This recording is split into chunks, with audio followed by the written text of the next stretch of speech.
महाराजा सूरजमल विश्वविद्यालय भरतपुर बीए संस्कृत के पाठ्यक्रम में निर्धारित हितोपदेश पढ़ रहे हैं। अगला श्लोक है उत्थाय उत्थाय बोद्धव्यम महद्भयम् उपस्थितम् मरणव्याधि शोकानां किम अद्य निपतिष्यति। उत्थाय उत्थाय बोद्धव्यम मरण व्याधि शोकानां किम अद्य निपतिष्यति।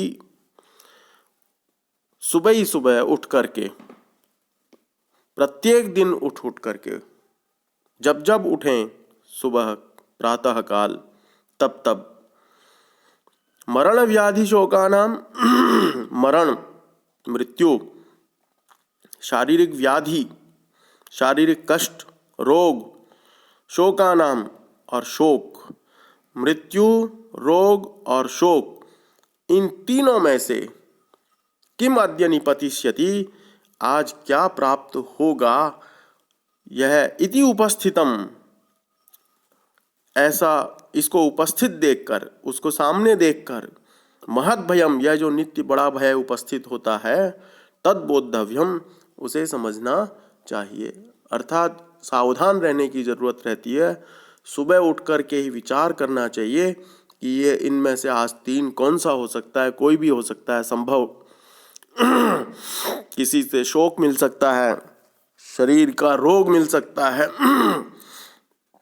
और मृत्यु भी हो सकती है। अर्थात सांसारिक मनुष्यों को यह परम कर्तव्य है कि वे प्रतिदिन प्रातःकाल उठकर यह सोचें कि मरण व्याधि और शोक, इन तीनों में से आज कौन मुझ पर आएगा, क्योंकि ये तीनों बड़े भयानक होते हैं और इनमें से कोई ना कोई अवश्य आ उपस्थित होता है। अर्थात मनुष्य को इन्हें सोच समझकर इनसे बचने का उपाय प्रतिदिन करना चाहिए। ये कहानी चल रही है और उस कहानी का अगला फिर भाग है अथ तेन व्याधेन, तदनंतर उस व्याधेन, शिकारी ने, तंडुल कणान विकीर्य, चावलों के दानों को फैलाकर, जालम विस्तीर्णम, जाल फैला दिया, जाल लगा दिया, स च तत्र प्रच्छन्नो भूत्वा, और खुद वहीं पर किसी पेड़ के झाड़ियों के बीच में अपने को छिपाकर स्थितः बैठ गया। अस्मिन्नेव काले चित्रग्रीव नामा कपोतराज सपरिवारो व्यति विसर्पस्ताम तंडुल कणान अवलोकयामास। अस्मिन्नेव काले, इसी समय, चित्रग्रीव नाम का कबूतरों का राजा अपने परिवार सहित आकाश में विसर्पस्तान तंडुलान,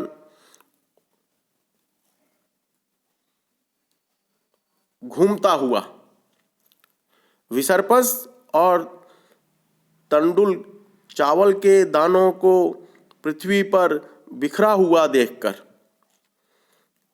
अवलोकयामास, उसने उन बिछे हुए या बिछाए हुए तंडुल के, फैले हुए तंडुल के चावलों के दानों को देखा।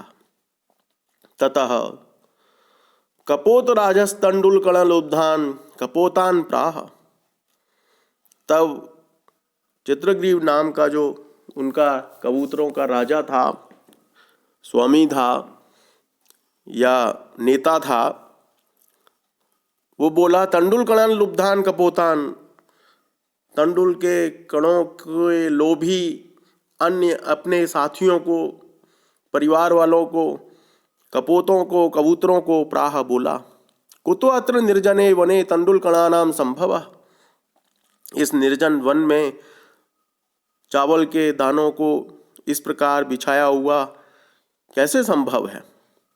तन निरूप्यताम तावत, देखते हैं, भद्रम इदम न पश्यामी, मैं इसमें कुछ अच्छा नहीं दिखाई नहीं दे रहा, मुझे कुछ इसमें दाल में काला दिखाई दे रहा है।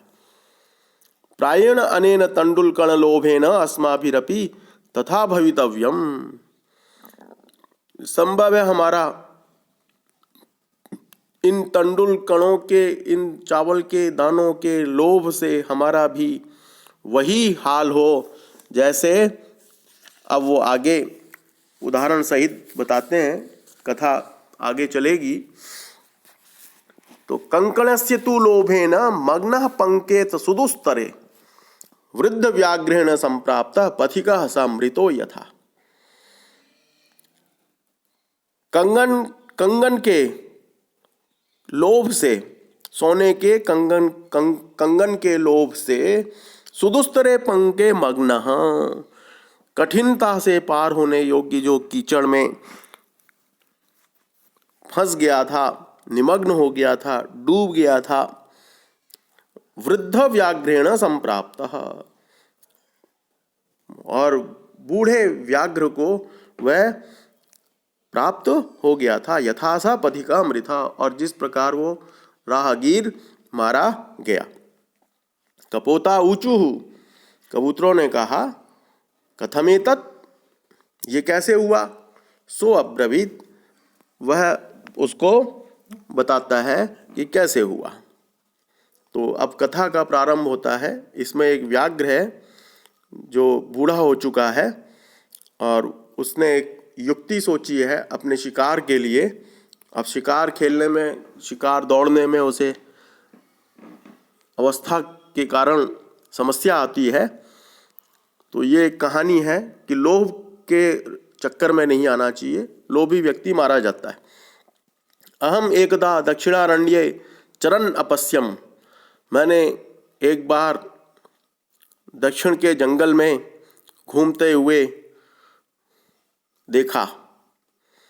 एको वृद्धो व्याघ्रः स्नातः कुशहस्तः सरस तीरे ब्रूते, एक बूढ़ा व्याघ्र स्नान किए हुए, हाथ में कुशा लिए हुए और सरस तीरे ब्रूते,